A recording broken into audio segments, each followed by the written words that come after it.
I still remember the smell of coffee in the kitchen that morning. The kind my mother used to make when I was a boy, strong, simple, no nonsense.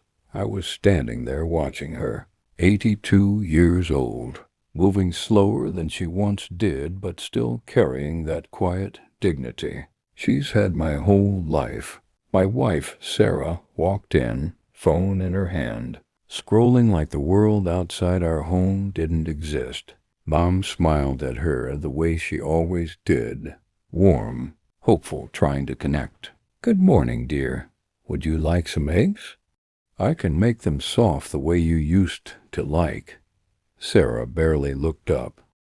"I'm fine," she said, flat, cold, like my mother was background noise. I felt something shift inside my chest, but I let it pass.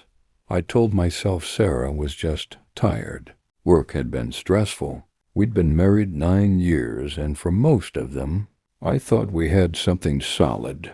I was the steady one.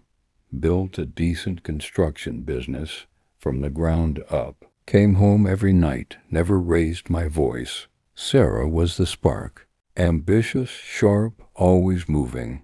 I loved that about her, or at least I thought I did. Looking back, the signs were there long before that morning. The way she'd sigh when Mom called. The short answers when Mom tried to share old stories. The excuses not to visit. "We're busy. Traffic is terrible. I have a headache," I noticed, but I didn't want to see. I kept telling myself family takes time to blend. That love would smooth everything out. A few weeks later, we were all in the living room. Mom had come to stay with us for a bit after a small fall. Nothing serious, but she needed family around. I was on the couch reviewing some contracts when I heard it. Mom asked Sarah if she could help fold a few towels, something small, something that made Mom feel useful instead of useless. Sarah didn't even turn her head. "I'm not your maid, Linda. I work too, you know." The words landed like ice. Mom went quiet. She just nodded, folded the towel herself with those thin hands, and said nothing. I sat there frozen, staring at the papers in my lap while my blood ran hot and cold at the same time. That was the first time I really saw it.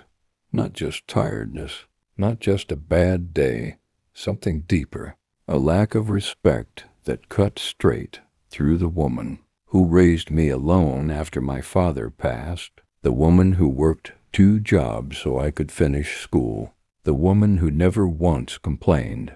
I didn't say anything right then. I just watched my mother shrink into herself, and I felt a quiet kind of pain I can't explain. Not rage, not yelling, just this deep, sinking realization that the woman I married might not be who I thought she was. I should have noticed it earlier, but some truths only reveal themselves when they hurt someone you love more than yourself. After that day, I started paying attention, not in an angry way, in a calm, clear-eyed way. I observed. Sarah's attitude didn't change. If anything, it got worse. She'd leave the room when Mom entered. She stopped pretending to listen. One evening, Mom made her famous rice pudding, the one she'd made for every birthday I ever had, and offered a bowl to Sarah with that hopeful little smile. Sarah pushed it away gently and said, "I'm watching my sugar." "You should too, Linda, at your age." I felt the disrespect like a slow poison. I tried talking to Sarah that night after Mom went to bed. I kept my voice low, controlled. "She's 82. She's not asking for much. Just a little kindness." Sarah looked at me like I was the one being unreasonable. "I didn't sign up to take care of your mother, Mark. We have our own life. I'm not going to pretend I enjoy playing nurse every weekend." That's when the cracks became a fracture. I didn't argue. I just nodded and walked away. But inside, something had changed. The love I felt for her started cooling, turning into something quieter, distance. Then came the night I overheard the phone call. Sarah was in the backyard thinking I was asleep. Her voice carried through the cracked window. She was talking to her sister. "I can't do this anymore. His mom is always there. It's like living with a ghost from his past. I feel trapped. Sometimes I wish she would just—" She didn't finish the sentence, but I heard enough. That conversation broke the last illusion. I realized the woman I had trusted with my life, my future, my vulnerabilities, saw my mother as a burden, saw me in some way as chained to the past. I didn't confront her immediately. I let the realization settle. I started moving different. I spent more time with Mom, taking her to the doctor, sitting with her on the porch in the evenings, listening to her stories again, like I did when I was young. Sarah noticed the shift.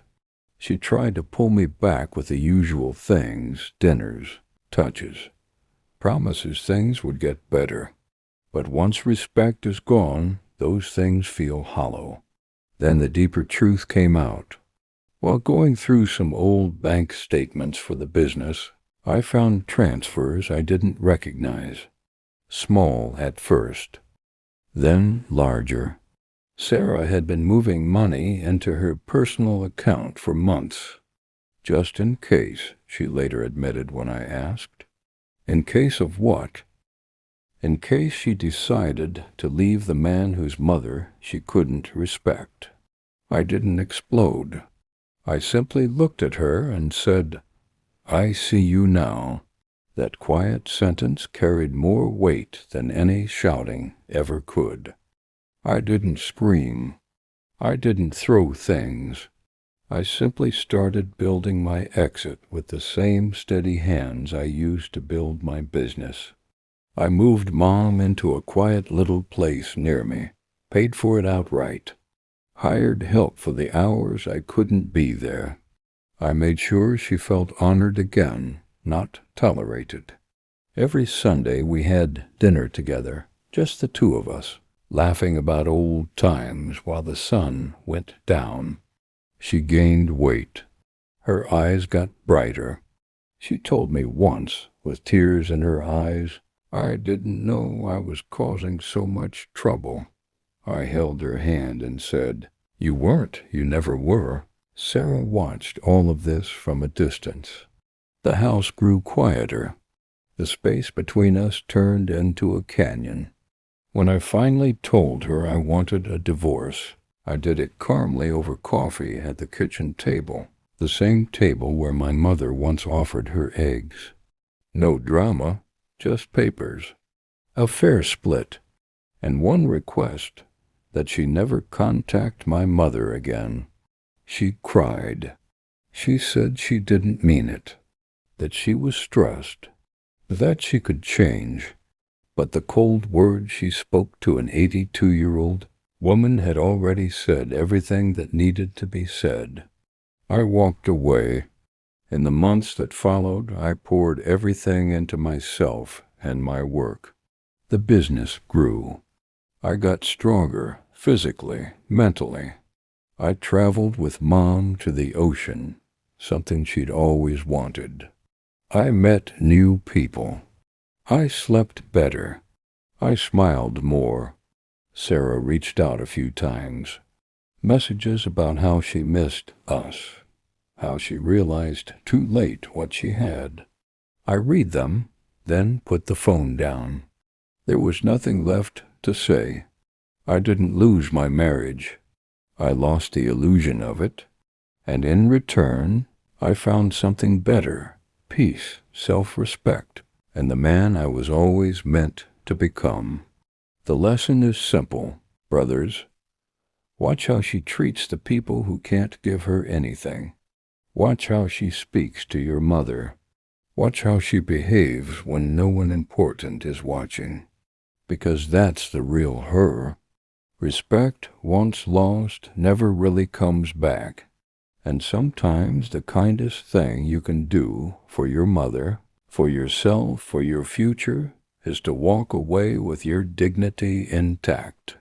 I didn't raise my voice. I didn't seek revenge. I just chose myself, and that was the most powerful move I ever made.